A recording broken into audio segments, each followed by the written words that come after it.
suis très heureuse de vous accueillir aujourd'hui à Cachan, en particulier vous, Madame la Ministre, avec laquelle j'ai quelques souvenirs qui sont très chauds à mon cœur. Monsieur le Président d'Apprendre et Réussir, qui est bien entendu, je suis votre hôte, mais toi aussi. Je voulais aussi remercier d'être présent, bien sûr, le président du jury, qui est là, et vous, mes chers amis, d'être venus jusqu'à Cachan. Alors, Cachan, c'est le foyer de Cachan. Je dis toujours Cachan, mais c'est le foyer de Cachan. C'est une association qui accueille depuis déjà 100 ans des jeunes en difficulté, je dirais, qui sont des orphelins. Alors autrefois, c'était de vrais orphelins, c'était des orphelins de guerre. Aujourd'hui, ce sont des orphelins de leur vie. Alors on a beaucoup de décrocheurs, puisqu'il est question de décrochage. On a beaucoup de décrocheurs. Et qu'est-ce que c'est qu'un décrocheur, finalement? Un décrocheur, c'est quelqu'un qui ne va plus à l'école. De mon temps, on appelait ça un cancre. On appelait ça un cancre, on parlait d'école buissonnière. Mais, j'allais dire, n'en déplaise aux poètes, je ne suis pas sûre que le décrocheur ne dessine pas le bonheur. Je pense qu'il ne dessine pas le visage du bonheur. Je pense qu'il dessine le visage de sa vie qui est un drame. C'est un drame, le décrochage. C'est un drame, on ne le dit pas assez. Ici à Cachan, on a 5 principes. On appelle ça nos piliers, nos 5 P. Nous sommes persuadés qu'il faut du professionnel, parce que le professionnel, ça permet d'avoir une vision concrète. Nous sommes persuadés qu'il faut du périscolaire, parce que le périscolaire, ça permet finalement à ces jeunes qui ont du mal à suivre des cours, eh bien, ça leur permet de se mettre en valeur sur du sport, sur du théâtre, enfin sur d'autres passions. Nous sommes persuadés qu'au-delà des professeurs, il faut un pôle éducatif qui leur apprend à se tenir, j'allais dire, correctement dans la vie. Nous sommes persuadés aussi qu'il faut que les parents s'inscrivent dans le projet qui est le leur et qui est leur participation et leur présence. Et enfin, ce pourquoi nous sommes aujourd'hui réunis, il faut qu'il y ait des pédagogies innovantes. Alors ça me permet de faire le lien sur ces pédagogies innovantes, qui fait d'ailleurs que nous avons créé un fonds de dotation, une fondation. Et sur ces pédagogies innovantes, je vais peut-être faire un tout petit reproche ou une demande au président d'Apprendre et Réussir. Finalement, pour moi, il y a 3 types de pédagogie innovante. Probablement, vous allez me dire qu'il y en a beaucoup plus, mais je les ai catalogués un petit peu par 3. Je dirais qu'il y a les pédagogies innovantes qui sont des pédagogies ludiques. C'est par le jeu que l'on peut se permettre, que l'on apprend et que l'on apprend de mieux en mieux. Il y a des pédagogies méthodologiques. Et j'ai bien vu les classes inversées, les classes différenciées, les classes inversées. On voit bien que la méthodologie permet aussi effectivement d'avancer et de faire passer un certain nombre de savoirs. Et puis, il y a les pédagogies liées au numérique. Alors, je vous fais une demande aujourd'hui. Je ne sais pas si ce sera pour l'année prochaine. Il y a beaucoup de pédagogies, et en particulier sur le numérique et sur le ludique, qui sont destinés à des jeunes, j'allais dire de primaire, ou à l'enseignement supérieur. Et je trouve que là, il y a véritablement une vraie foison d'idées, une vraie foison de culture qui s'installe sur ces nouvelles pédagogies. C'est-à-dire que ce qui nous manque un petit peu, c'est ces pédagogies pour les décrocheurs, je dirais presque les décrocheurs professionnels, qui sont souvent dans le professionnel, dans la filière professionnelle. Et j'aimerais bien que, effectivement, on se mette à réfléchir et à foisonner sur la façon dont on peut enseigner à ces jeunes, qu'on peut leur fournir un savoir, qu'on peut arriver à faire qu'ils aient un projet et que peut-être demain, eh bien finalement, on arrive à accrocher un petit peu un sourire au visage du bonheur pour tous ces jeunes en attente de projets. Je vous remercie.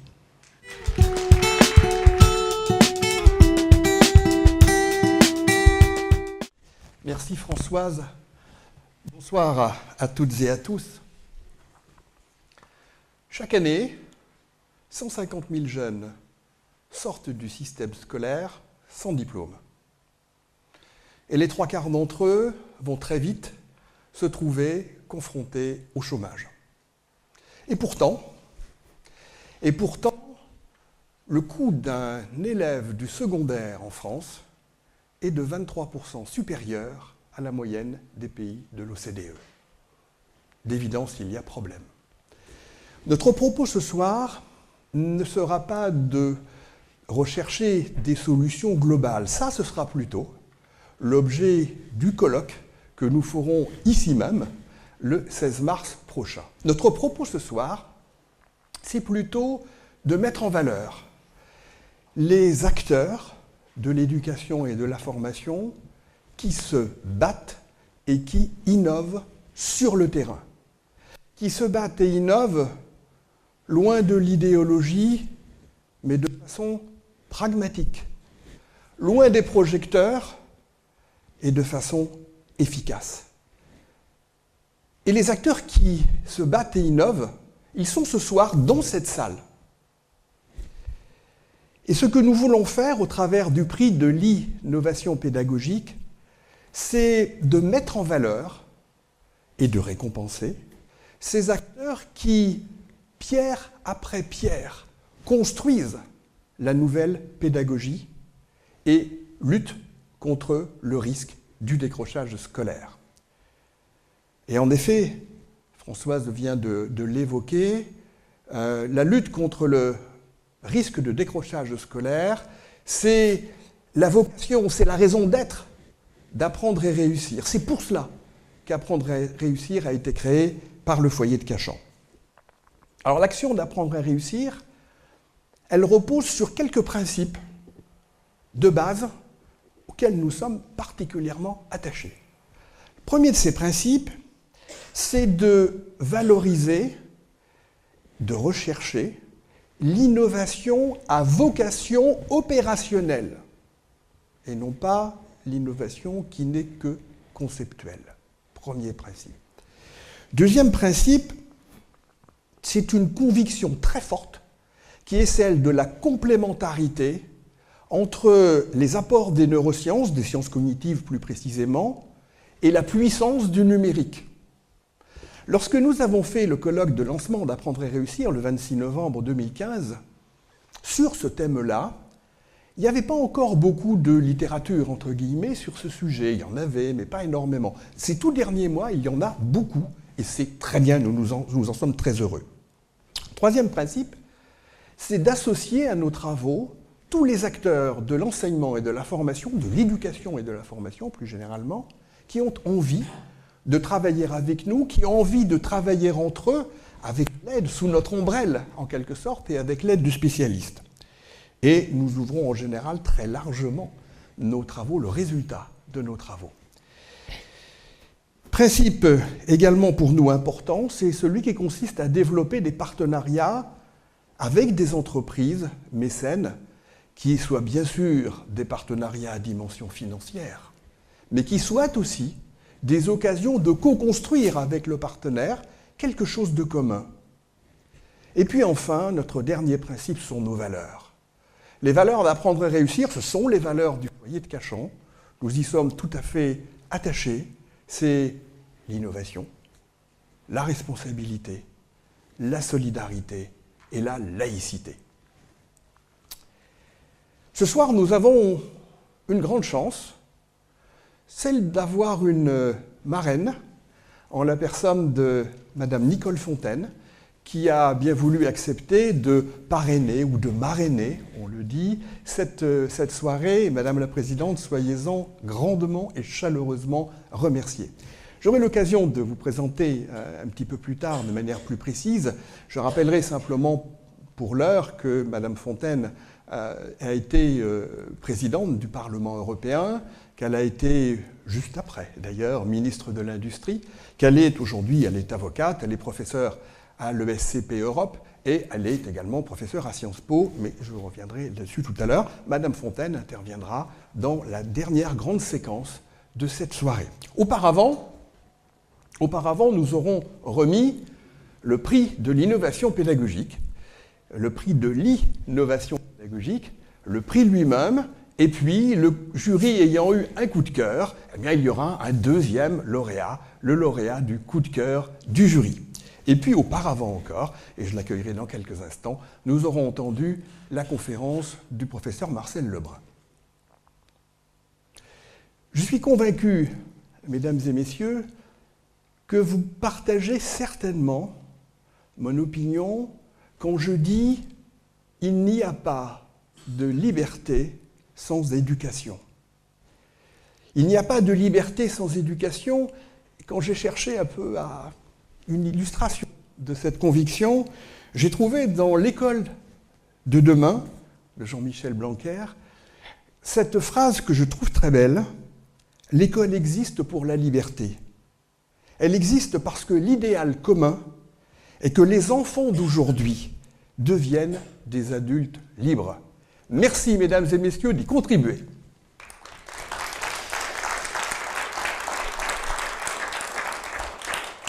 Nous allons donc maintenant rentrer dans le vif du sujet. Et pour rentrer dans le vif du sujet, j'ai plaisir à accueillir monsieur Marcel Lebrun, que j'invite à venir me rejoindre. Pendant que monsieur Lebrun monte sur scène, je vous indique que vous avez là un mur de tweets, que vous pouvez tweeter, commenter cette soirée comme vous le voulez, hashtag quelque chose, je ne sais jamais vraiment, mais ça sera sur les diapos, et je crois que c'était déjà sur les premiers slides qu'il y a eu derrière. Marcel Lebrun est docteur ès sciences. Il est professeur en technologie dans l'éducation à l'Université catholique de Louvain, en Belgique donc. Il est également conseiller technopédagogique au Louvain Learning Club. Alors tout ça, c'est la présentation un peu officielle. Mais Marcel Lebrun, vous en avez tous entendu parler, ou vous l'avez tous entendu parler, notamment grâce à Internet. Merci, monsieur Lebrun, de nous faire le grand plaisir de prononcer cette conférence ce soir. Avant de vous donner la parole, je me suis laissé dire... Thierry, un micro. Je me suis laissé dire que vous étiez non seulement donc docteur ès sciences, mais physicien de formation et même physicien en physique nucléaire. C'est vrai ? Ah, c'est tout à fait vrai. J'ai commencé mes études supérieures en 1976. Et comme il fallait bien choisir et que j'avais un peu la bosse des maths, je ne sais pas si ça existe, mais vous me comprenez, ben, je me suis dit que la physique, c'était pas mal. Surtout, je dois vous livrer quelque chose. Quand j'étais adolescent, je lisais pas mal de biographies de chercheurs. Vous savez, Alexandre Fleming, Albert Einstein, Marie Curie. Et c'était les personnes qui me séduisaient quelque part. Et donc, ben, j'ai fait les sciences et je dois dire que j'ai été un peu déçu parce que j'ai surtout vu des équations et peu les personnes. Et c'est peut-être pour ça qu'après, ben, j'ai fait une autre route. Et qu'est-ce qui vous a conduit? Ça montre que alors, la physique conduit à tout, et c'est pas moi qui vous démentirai. Et en revanche, pourquoi est-ce que vous êtes intéressé à ce qu'on appelle les technopédagogies? Alors, ben, l'histoire commence lors de mon post-doctorat, donc on est en 82. Alors, les plus anciens d'entre vous se souviendront des micro-ordinateurs. D'un côté, il y avait une télévision, pas un moniteur, une télévision, et de l'autre côté, un cassettophone pour enregistrer les programmes. Et je m'en suis acheté un, et comme une de mes spécialités, c'était la simulation de phénomènes en physique, j'ai commencé à développer des logiciels de simulation en électricité, sur la gravitation, etc. J'ai rencontré des enseignants du secondaire qui m'ont dit mais comme c'était intéressant. Ils ont essayé dans les classes, et à ma grande surprise, ça va, un physicien quand même assez carré, j'ai découvert que dans des classes, ça marchait fort bien. Les enseignants me disaient, ils ont travaillé ensemble, ils ont challengé avec l'ordinateur.